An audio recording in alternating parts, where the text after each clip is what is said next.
In this webinar, Dwayne Stroman, who is our presenter for today, is an enterprise transformation coach and SAFe program consultant trainer. Will describe the best practices of PI planning and give you a set of tips and techniques to experience the full value of this critical event in any SAFe implementation. So, without any further delay, I'd like to hand over the session to Dwayne. All right, thanks, Sushil. Welcome, everyone. Good morning, good afternoon, good evening, wherever you may be. I'm honestly very excited to present this webinar because it's a culmination of my 10 plus years working with Scaled Agile, 20 plus years working in Lean and Agile. And it's about a very specific event in Scaled Agile implementation or practices that is so critical, and that's PI planning. You're going to see, if you're not familiar with PI planning, we'll do a very quick overview of it.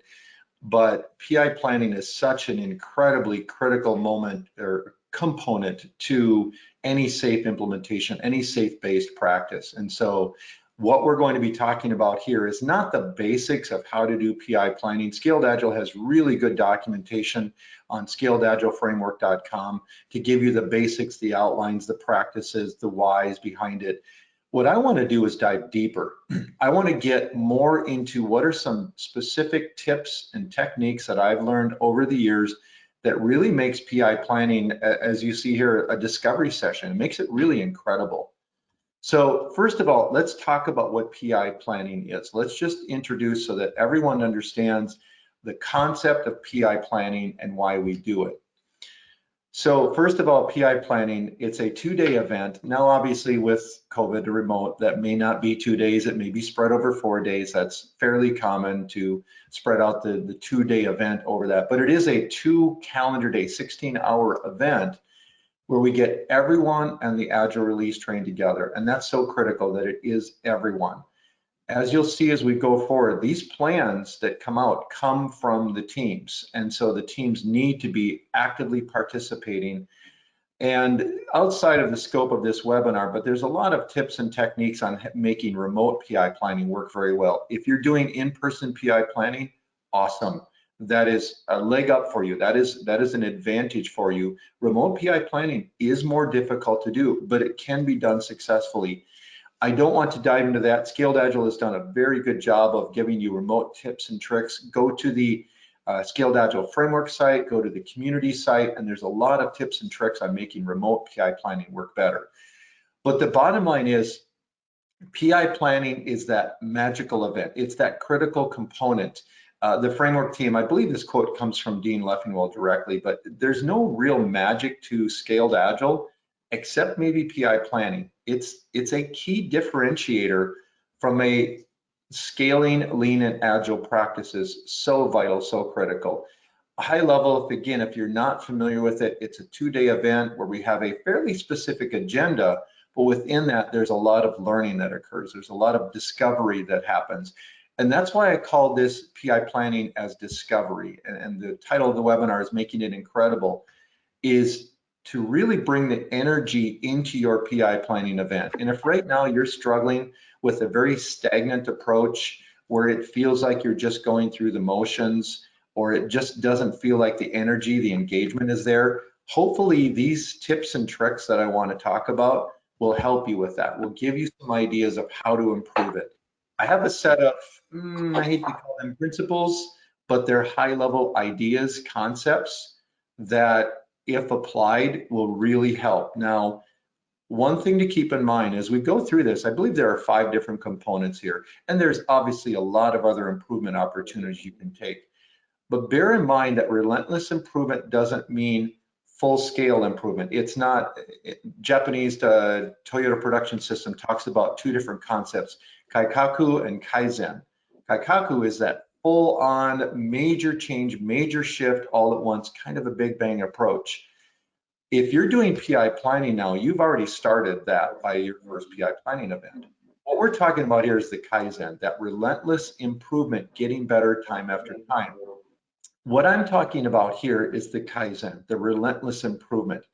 How do we incrementally, iteratively improve our PI planning event? So the bottom line is, well, I recommend all of these practices. you might want to be careful how many you incorporate at once. Don't create a situation where you're trying to change everything all at once.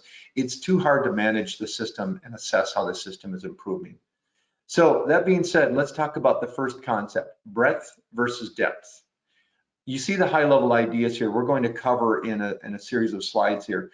But the high level concept here is that we want the teams, when they start the breakout session in PI planning, the first breakout session on day 1, the second breakout on day 2, perhaps you need to use the third breakout session, but especially the first breakout session, start with a high level end-to-end plan. It's going to be full of holes. It's going to be very high level. That's okay. We want them to start that. And then as time permits, we go back and fill in those gaps.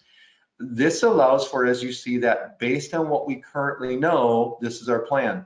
But there's one certainty, it's going to change. There's going to be things we're going to adjust, improve, further define, clarify, whatever it might be. And this directly supports SAFe principle number 3, assume variability, preserve options. If any of you have been in my training class before, you know this is my favorite principle. Only because it changes the thinking so dramatically. It gets people to think differently, that this isn't about trying to create perfection. It's about trying to learn as fast as we possibly can. So let's talk about the first concept. Start with this high level end-to-end plan. So let me give an example. As a team starts to do the breakout session and they're looking at the features, they're looking at the opportunities, they're looking at things that they know they need to do internally as a team, and they're starting to create this high-level, sketchy end-to-end plan. Imagine you're creating a Google Maps approach or a Waze approach to getting from one place to another. Well, the first thing you do is start with where are you and where are you trying to go? And it's going to give you a high-level approach from there, but you're not driving it yet. And that's all we're trying to do, is create that high-level squiggly line going from end to end. Yeah, we know that there's a lot of questions to answer. We don't know what the traffic will look like. We're not sure if there's construction, things like that. It's okay. We simply want to create that end-to-end approach to understand what our goal is. Now, the benefit of this is as you create that end-to-end full of holes, it allows us to gain alignment much faster. One team might say, well, we're heading this direction. Another team says, but we're heading this direction. Before we spend a full 3 hours in a breakout session, we've discovered this in perhaps the first 15 to 30 minutes. All kinds of time to come back and adjust and improve that. And that's what the next concept talks about, is as time permits, you go back and fill in those gaps. My high-level guidance to teams in PI planning in the first breakout session is I would like to see within the first half an hour to an hour, so 30 to 60 minutes, I would like to see a very rough sketched out high-level plan, end to end. Now, this doesn't mean full iteration plans. It doesn't mean full objectives. It means a high-level swag, if you will, of the direction we're going. High level on objectives, very high level on what we're going to try and do each iteration. We probably don't have stories planned for any iteration. We just get that high level approach. And now we can start to compare and contrast that with the other teams on the art. Is this in alignment? Is this going to lead to us delivering the value that we've committed to? And here's a key concept. This is based on what we currently know. This is our plan. And it's such an incredibly powerful component. We are not looking for perfection. We're not looking for the exact plan. We need to know enough to keep moving forward. That's all we're looking for. And so that's something you'll want to teach your teams, and is to help them understand you're not committing to a detailed plan. You are committing to a high level approach, and a lot of those details will fill in as we go.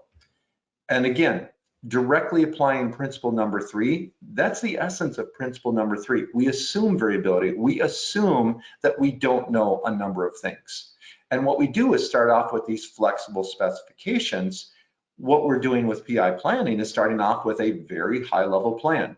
A lot of details missing, a lot of assumptions made, a lot of gaps, a lot of things are, yeah, I don't think that's going to work. And then we go back and fill that in and always move forward. That, in my experience, has helped us get to much better plans. It allows the teams to really discover and learn during PI planning. And again, the essence of PI planning is discovery. It's about learning during the 2 days, not coming in with a preconceived plan. We'll talk about that later. but it allows for that right level of discovery with all of the right people in the room, in the remote call, whatever it might be. So the next concept I want to talk about is objectives. And this is an area that teams struggle with a great deal. Not only understanding what objectives are, but understanding when to write them, when to create them, when should they start to verbalize what they're thinking of their commitments. And the keys that I found is, again, start early with a rough early version, early iterations. Yes, it's not worded well, it's not applying smart objectives yet, and so forth. But we get this out there early. And one of the key concepts to this that isn't unfortunately in the deck, get these written down. It is so important that if teams are discussing an objective, they immediately start to write something. I used to call this, quote, good objectives are messily written. In other words, in in-person PI planning, when I go over to a team space and I see their objective sheet and I see the start of an objective and this word is crossed out and this one's changed and this is added, I know they're learning iteratively. It's a really good sign for me to see that correction happening as they learn more. They write down the first version of it and then they start to correct from it. The reason that's so important is it clarifies a lot of the ambiguities. It gets rid of those. Because rather than someone stating, well, is this our objective, and that floating in the ether and people thinking, here's what I heard, and someone else, this is what I heard, now we have it written down. And if it's wrong, great. We have a starting point. We have something to move forward with. And that's the key, is as you learn more through the planning process, through the breakouts, through the discovery, through the conversations with business owners, product management, system architecture, and other teams, you further refine those objectives. So first of all, let's talk about team objectives. And this is something that a lot of teams struggle with, at least in my experience, is understanding what real objectives are. Now, of late, when I've been teaching the Implementing SAFe course, I very often get people, students in our class that are stating, yeah, we started with objectives, we don't use them anymore. And when I ask the question why, it's usually one of two areas. One, they weren't well understood. Two, they seem too difficult. They just didn't understand it. And usually what that comes from is we're not used to being asked as a team, what are you committing to? What is your objective? We're used to being told, here's what needs to be done. But we've learned over the last 10, 20 years from a lean agile perspective, it is so much more valuable when the teams present, here's what we're going to accomplish. It creates that alignment and that transparency that is so critical and SAFe that we do understand. Here's an analogy I use to explain objectives that I think really helps. So imagine you just read a really good book. Let's say I like to use Don Reinertson's Principles of Product Development Flow. Incredibly powerful book. Most likely, you're going to read that book chapter by chapter. You're going to learn a ton from it, but there are things that are going to stand out to you that may not stand out to someone else. So let's assume that then you go to another person to share what you learned. You go and have this conversation and say, wow, I just read Reinertson's Principles of Product Development Flow. Incredible book. Here's what I learned. And you might start talking about weighted shortest job first. You might start talking about economic sequencing. Really stood out to you. Another person might have read the exact same book. Because of their context, because of their experience, because of their own mental models, other things stand out to you that are really important, such as the power of small batch size and how to find the right batch size and things like that. In other words, reading the exact same book, you come up with different key points that mean something to you. And that's how it works with teams and features and objectives. All of the teams read all of the features. Keynote here is that features are never written for a team. They're written for an art. They're written for an art to solve a problem, to deliver on value. And so all of the teams read the features, and as they read through those, they say, wait, we're going to have a key part to play in that. We probably don't have much to do with that, but we will have a key part to play in this. And so their context comes out of it. Their objectives start to surface from those features. Now, objectives do typically come from starting to write stories and so forth. But as they're reading the features, they're already getting a high-level concept, very rough idea of what objectives they may have for this coming PI. Now, as you start to write down these objectives, remember what I said about good objectives are written messily. I don't know if that's the right English phrase, but they start as very rough phrases, as very rough concepts. Again, get it down. If you're doing remote PI planning, record it into whatever tool you're using, Mural, whatever online tool you're using. Get it on a sticky note right away. You know you're going to change it. Assume that. That's okay. But by starting early, and you can see here the darts shot at the target to begin with, we missed the mark. Well, we wouldn't have known we were off target if we hadn't fired that dart, that arrow. And so as we start to learn, as we do more planning, more conversations with other teams, more conversations with business owners and so on, more of the clarity comes out and we start to understand, wait, this objective, we started thinking it was this, but it's actually this. And we start to be able to build it out into more depth. Also keep in mind, this is where a lot of new objectives do potentially emerge. What I've seen in my experience, teams can start with 2, 3 objectives early on, first hour of PI planning breakout or the first team breakout. They're very rough, they're very high level. But as they continue to discover, they might find 2, 3 more objectives, and they might end up eliminating one of the previous objectives. So there's a lot of learning that still happens, but getting those recorded, getting those first shots fired is so critical. But then as we improve on the objectives, that's when we apply the SMART acronym, SMART objectives. Keep in mind, these are the finish line, not the starting line. This is the key component to being able to write it early. Don't worry about SMART objectives early on in a team breakout. I would recommend not even within the first breakout before a draft plan review. SMART objectives at that point, you're probably doing too much work to refine before you've learned enough. You have not yet done the draft plan review to see the whole plan as it's laid out, as it is right now. You have not had the advantage of the management adjustment review to be able to adjust and so forth. So I wouldn't worry about SMART objectives so much in the first breakout on day 1. Day 2 is when we start to focus on SMART. If they're really getting to the point where it's making sense and they want to do that, sure, there's nothing wrong with it, but typically you don't see SMART objectives on day 1.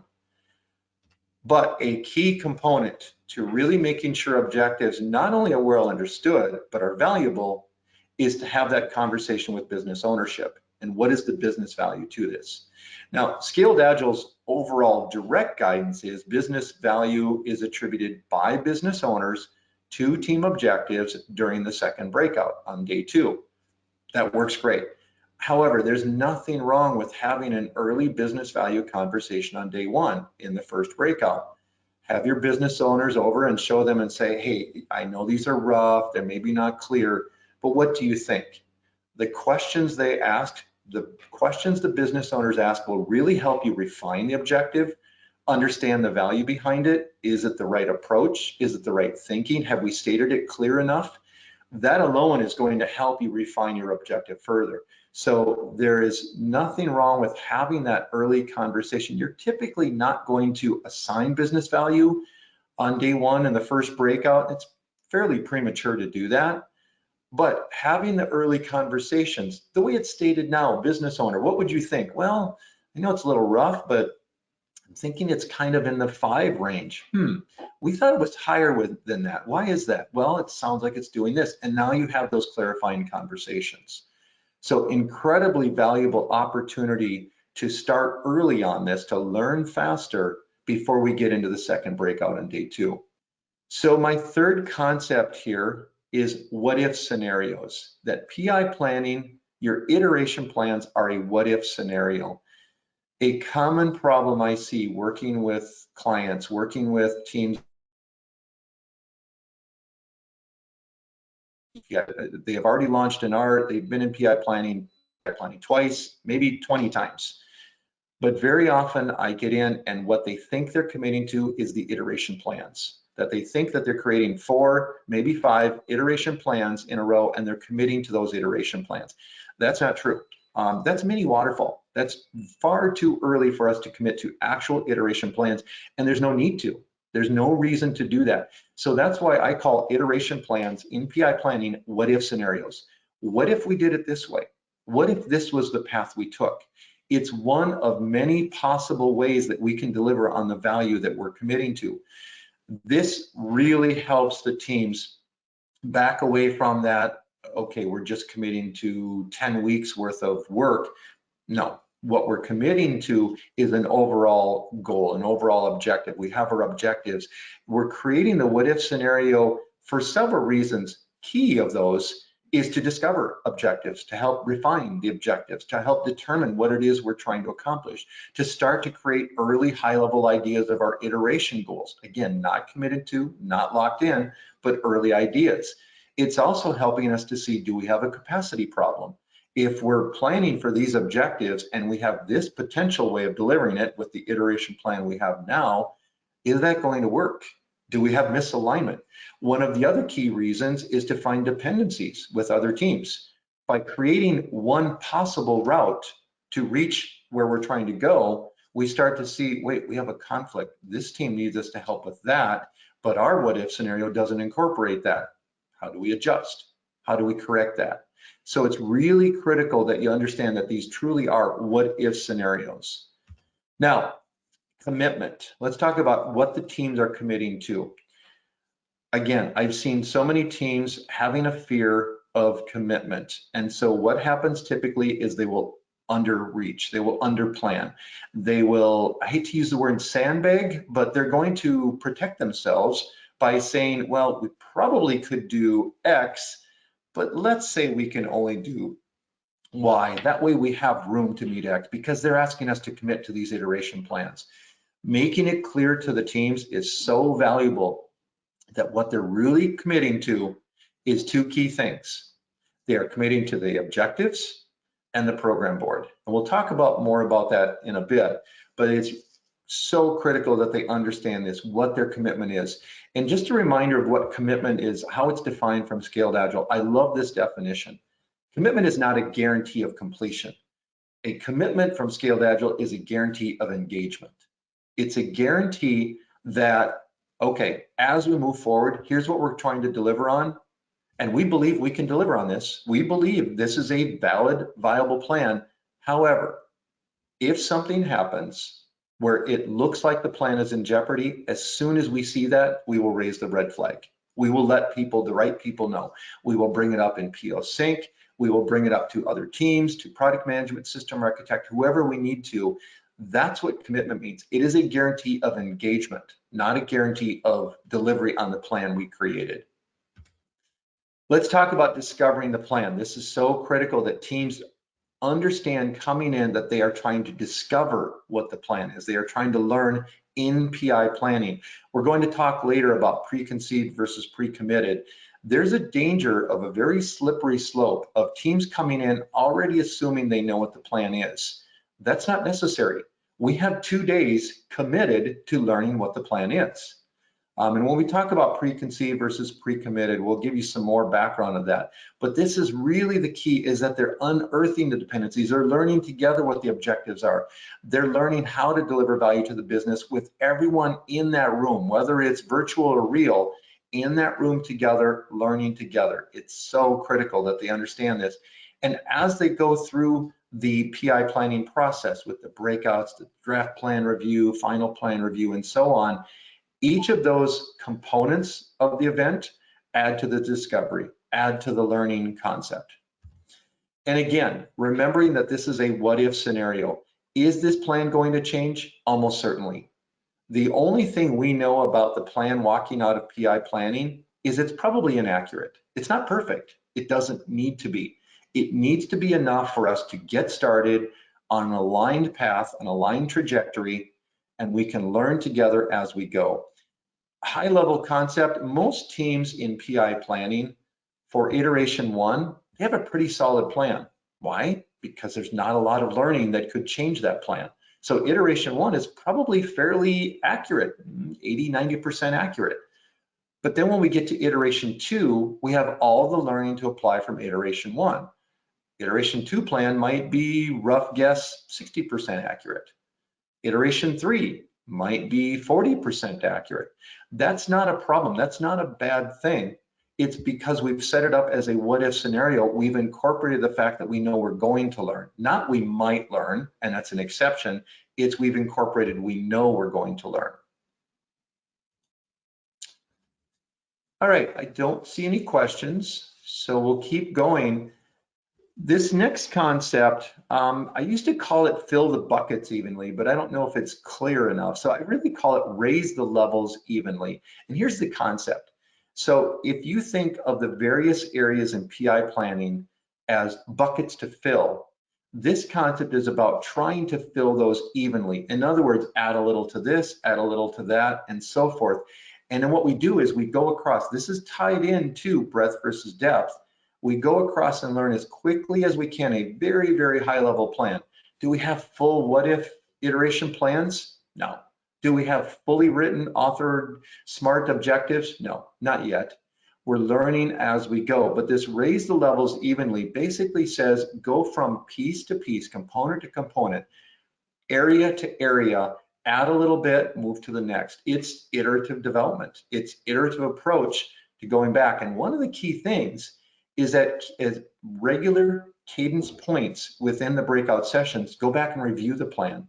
I recommend that teams practice presenting their draft plan, their final plan review early on, halfway through the first breakout. Hey, let's pretend like we're doing a draft plan review right now. Let's present our plan and see where the holes are.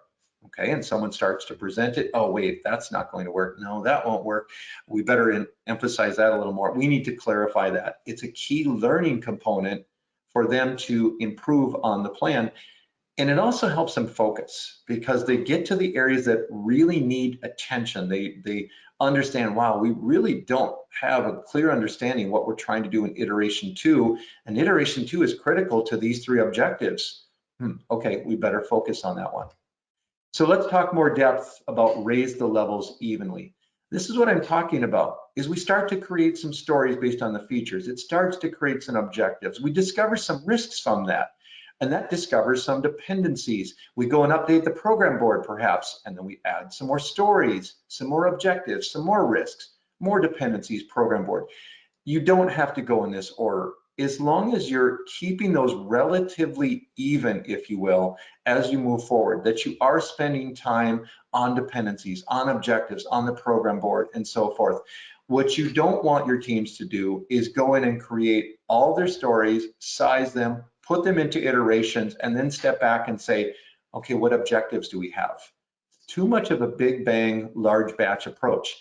That raise the levels evenly helps them add components to each one as they move along, and that enhances the learning in the next area and the next, and it also keeps them on pace with the other teams because the other teams are doing the same thing, so they're at about the same level of iteration planning, about the same level of objective clarity, about the same level of dependency discovery, and so forth. What this does is allow us to implement the PDCA cycle, that approach of we plan, we prepare, we practice, learning as quickly as we can. Are there any gaps? Are there any dangerous assumptions? Remember that concept I said about practicing the draft plan as if you're presenting to the rest of the art. Really healthy concept to use because it helps the team to look at it and say, I think we missed something here. It's a learning phase for them. It's a learning component for them. All right. The next concept, and I still don't see any chat questions, so we'll keep going. Preconceived is pre-committed. I mentioned this before, but this is such a critical component, and it is also a interesting area because there are different concepts. There are different thinkings around this. So let's give you my guidance around this. Less is more. Coming into PI planning, as teams are preparing for this, I want the right level of preparation, but I don't want them overly prepared because that negates the discovery opportunity. It negates the discovery potential. And I know there are a lot of cultures, a lot of systems that these arts tend to be working in that are almost demanding a come to PI planning with your plan already created. That's an opportunity to change. That's an opportunity to improve that, to change that. And at the end of this webinar, we're going to send out a few links for some blogs that I'm writing with Scaled Agile that I think will help you backing up to that. How do you improve that system? But typically I see the pre-committed plans coming from organizations where they're very used to creating that very deep dive, detailed plan. We want it before we get together. And PI planning turns out into a readout or a presentation of the plan. We lose the opportunity for learning. And one of the key things I use for this is to look for intelligent, informed questions during the briefings. It's a litmus test. If your team members are coming to PI planning and they're hearing the context, the overviews in the morning, the first part of the PI planning event, from business ownership, from product management, system architecture, and so forth, if they have zero questions, one of two things has happened. One, they've overstudied the features and they think they already know exactly what needs to be done, therefore they think they have no questions. I found that to be very rare, next to impossible. Two, they haven't even looked at the features, and so they don't even know how to phrase a question. It's almost the first time they've been seeing the feature. Neither of those are good situations. That's why I use that test of, if I see intelligent, informed questions during the briefings, I know the teams are preparing the right level. Not too much, they still have questions, but enough that the questions they have are intelligent, are informed. Now let's talk about one of the key problems with preconceived versus pre-committed. And I've seen this many times, is a team will come in to PI planning. They spent the entire IP iteration creating their plan, their iteration plans, their objectives for the next PI, without the influence of the overviews, the other teams in the room, the other players in PI planning to have that discovery opportunity. So they've created this plan, and it is forced into being very narrow-minded, very single-focused, because it doesn't incorporate all the information they need. That's why I use the unstoppable force versus the immovable object. Is one team comes in with this plan going east, and another team comes in with their plan that's going west. Which one wins? Which one's going to overcome? When I see this situation, which I have seen many times, it takes time to bring the teams back to central, back to ground zero, if you will, to the starting point before we can start again. So not only is it time that typically is wasted in the IP iteration when they could have been doing innovation, they could have been doing other learning, they could have been perhaps using more capacity buffer, whatever it might be. And instead they spent too much time on creating a plan ahead of time, and then they come in and they're locked into that plan. And it's very difficult to move them back from that. Now, the intelligent, informed questions. This is so critical. When you see team members asking questions of business ownership, of senior leadership, about the business objectives, the business direction, what a great opportunity. They have an idea coming in, they've been looking at the features, they've seen the vision for the art moving forward, and then they hear the business briefing of the progress they've made, what the clients are saying, and so forth, and it should raise really good, healthy questions. That's what that event is for. When we talk about the briefings in the morning, those are never scheduled for just present and no questions. There is time involved in there for questions on purpose so that people have time to ask questions. We want those questions. Again, that's why I call them intelligent, informed questions, because they have been researching, they have been looking into this. And this is the biggest problem I see, is that fixed mindset. Coming into PI planning, they've already created a plan, and as I said, that unmovable force versus an unstoppable force versus a movable object, no one wins. That's not a good situation. We have to really be careful of that fixed mindset problem that comes into play, where teams are coming in saying, we already have our plan. For example, one story I have, I was working with a coach that was coaching an art, and one of the teams had spent the entire IP iteration, all 2 weeks of that IP iteration, reading through the features, figuring out what part they played in that, building their plan, to the point that they came in with a printed sheet, 2x3 sheet that was plotted out with their stories, iteration by iteration, and their objectives. And when the breakout started, the first breakout, they put it up on the wall and said, okay, well, we're done, and started doing other things. Other teams would come over and say, hey, can you help us with this in iteration 1? They would go and scratch it out on their board and say, yeah, I guess we can. Another team would come over and say, hey, what about in 2? We could use some help with this. Oh, and we're actually going to deliver this in 1, so you might be able to pull it into 2. Oh, okay, we'll make those changes. Within a half an hour of the breakout session, they had pulled down that sheet and started from scratch. That's a half an hour lost. And that's 2 weeks during the IP iteration, all of that time that was lost in preparing for a plan that wasn't allowing for the discovery that's so critical to PI planning. I mean, there is one question. Can you throw some light on what are the items to look at management review at the end of day 1? What are the possible inputs management can focus on to review? Great question. And that's one of the key reasons why breadth versus depth is so critical. Because what I don't want is going into management review. First of all, let me pause and just make sure we're all on the same page on what management review is. And I actually use a different term. I'm not a fan of the management review term. I call it an adjustment review. That's really what it is. It's for the art leadership team, product management, system architecture, business ownership, to get together and say, wow, we just saw the draft plan review. We learned a ton, the teams learned a ton. What adjustments do we need to make? That's the purpose of it. What I don't want is for these people to go into this adjustment review and not seeing an end-to-end plan. It's okay if they see an end-to-end plan with gaps, assumptions. That's part of the adjustment. Hey, teams, we'd like you to fill in this a little bit more, fill in that. So one of the key inputs to the adjustment review, the management review, are the draft plan reviews. Those draft plans that they just saw coming in. Again, if we have iteration 1 fully planned, iteration 2 partially planned in the adjustment review, the first question they're going to ask is, well, we don't see a full plan. How can we even determine if it looks like it's going to be successful or not? So that's a critical one. What I like to see happen in the adjustment review is that the leadership is getting together and saying, what surprised us? What really shocked us? That's going to lead to what adjustments they need to make.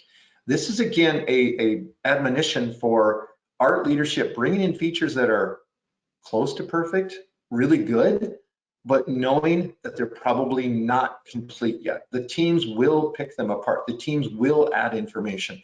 Now, in some of the pre-planning preparation where the teams are reading the features, starting to get an understanding of that, yeah, that's a really good idea. They're going to have some feedback before PI planning starts. But a lot of it happens when we get all of the teams on the art, reviewing the same features, same vision, creating the objectives together. That's where the adjustment review gets real good data to say, okay, what adjustments do we need to make? Typical adjustments that occur, wow, that feature was way too big. We thought it was fairly simple, but we have too big of a context. What's the problem? Well, the acceptance criteria are really broad. Okay, can we scope those down? Yeah, let's take out these 2. Those aren't as critical. Is that going to have a significant impact? It should. There's an adjustment for the teams the next day for the art. I hope that answers your question. If not, go ahead and ask another question. But critical component for the adjustment review is a successful draft plan review. Without breadth versus depth, without raising the levels evenly across, it's really hard to have a successful draft plan review. Hence, the adjustment review can be very difficult.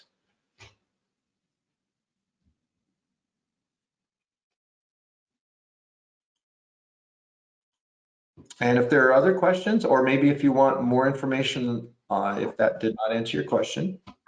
Dwayne, there's one more question. As a coach, if you come across either of the anti-patterns that you just mentioned on happening in a PI planning session, what suggestion would you give coaching ART leadership to consider on?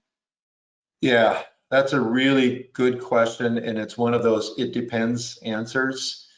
I think the first thing is shared understanding. What are we trying to accomplish? Very often, I have yet to see a coach or a leader that doesn't want the best for the art, that doesn't want them to be successful. That's just not what happens. Sometimes the behaviors we see feels like they're trying to drag things down, trying to slow things down, not cooperating, not engaging, when really it's the underlying system that's causing those issues. These people do care. They want success. They want to be successful. They want to be part of success. And so the first thing is to get on the same page with them. Understand, ask them questions about, well, why is it you're pushing back against this? Why are we struggling with that? For example, a very common one I mentioned before is business ownership, leadership, wanting the teams to come into PI planning with a preconceived plan. Stop and ask them why. What's the advantage? Well, I want to make sure we come out of it with a solid, rock solid plan. Well, let's look at some of the data from the past. When we've done that, how accurate was that plan? Oh, it wasn't actually that accurate. We still had to make a lot of changes. Exactly. So is it worth adding that level of detail to it? And in fact, and this is one technique I use quite often, ask them to do an experiment. Lean and Agile is about experimentation, learning through experimentation, creating hypotheses. Bring them an experiment and say, let's experiment with this. Let's set up an approach where we ensure the teams only study to a certain level beforehand. For example, I have a little technique I use, I call it the 5 sticky rule.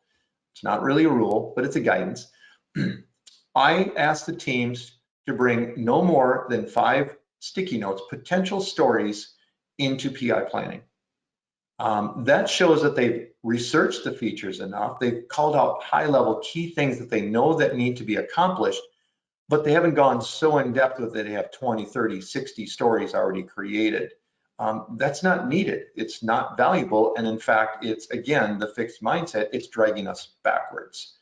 So that's one of the keys I do. Understand where they're coming from. And then alignment and transparency. Okay, what do we want? We want a successful PI plan that at the end of the PI, we've delivered value with high quality accurately. Okay, what's the best way to get there? This is where you start to call out the discrepancies, where they're used to getting there through the detailed deep dive plans. Very often when you bring back the empirical data and show them, yeah, we've been doing this in the past and it hasn't given us that level of success. In fact, we've struggled a great deal.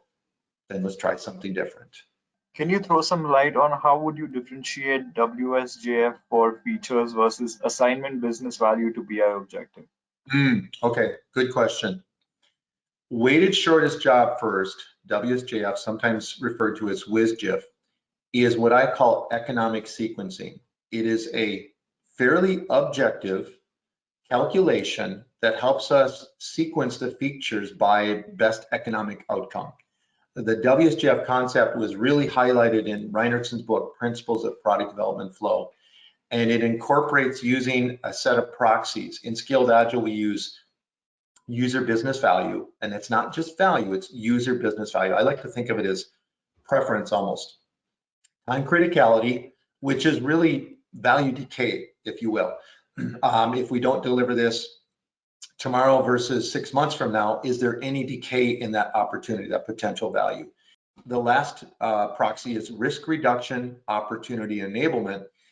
And that proxy is really about learning. What potential for learning for the right path, the right approach, the right technology, and so forth. And then we incorporate job size, and we just divide those 3 proxies divided by the job size. It gives us a numerical calculation of the feature ranking, the ranking for this feature.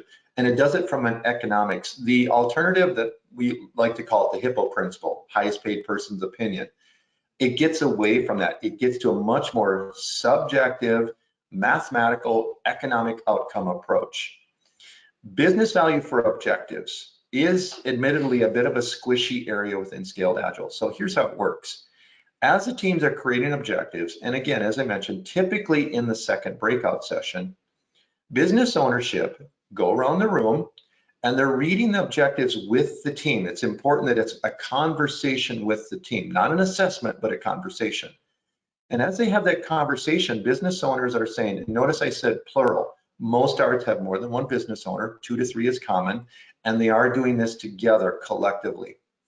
So they go to one team and they read the first objective, and they might have some clarifying questions, some statements, and they say, well, based on what we've learned, we think this is probably a 4.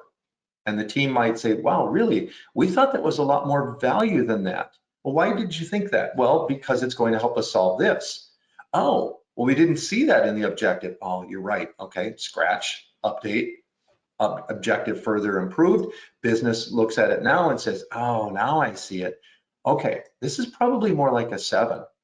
Now, the key difference between WSJF and business ownership, WSJF is done ahead of time, iteratively. In other words, it's not one and done. As we're looking at features, as they further refine, we start doing WSJF, we update the numbers as we learn more about the feature, and by the time we come into PI planning, we have a fairly clear sequencing of those features from an economic value standpoint. Business ownership is a lot more subjective. And so the real value of business ownership is very similar to relative sizing stories. We all know if we size stories, yeah, we get a point. We get a number that helps us with capacity, helps us with predictability. But an even more important value is the shared conversations, the assumptions we clarified. Business value assigned to team objectives does the same thing between the teams, the art, and business ownership, as they get on the same page of what business value is. Now, where it gets a little squishy with business owners or business value is at the end of the PI, we look at what percentage of that objective was delivered and we give it a score. If they delivered the entire objective, they get 100%. Let's say it was a business value of 7, they get 7 points. This is not a scorecard for the team. This is a scorecard of the system. How well are we working together, collaborating? Are there impediments slowing the teams down? Is business ownership not understanding? Do we need to get better at explaining the technical components of some of the business, the objectives, things like that.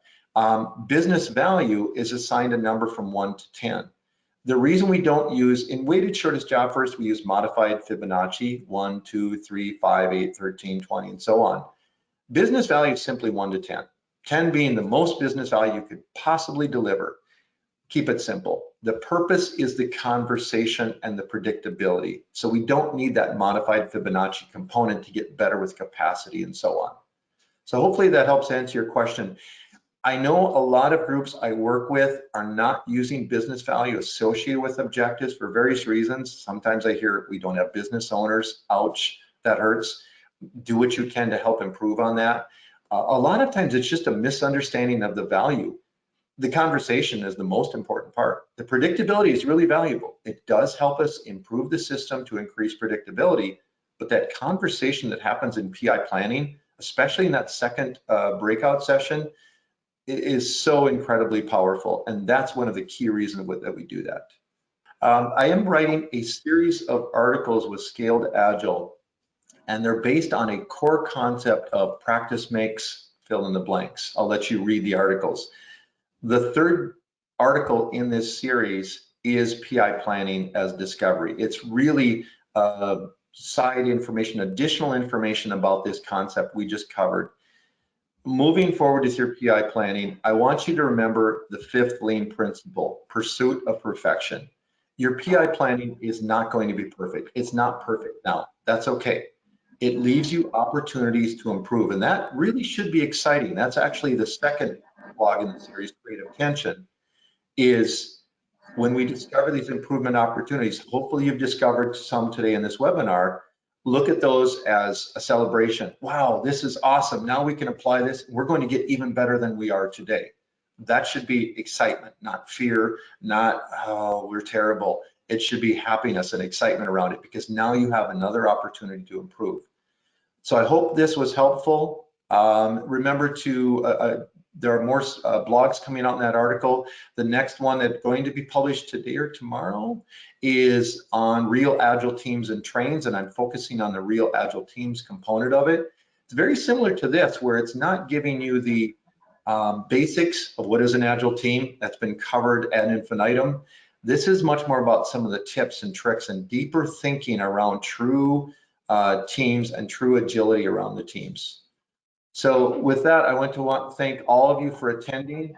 I hope this was helpful to you, and stay in touch for additional webinars we will be doing in the future. Sushil? Yes, absolutely. Dwayne, thank you so much. And I'd like to thank all the attendees who've joined us today.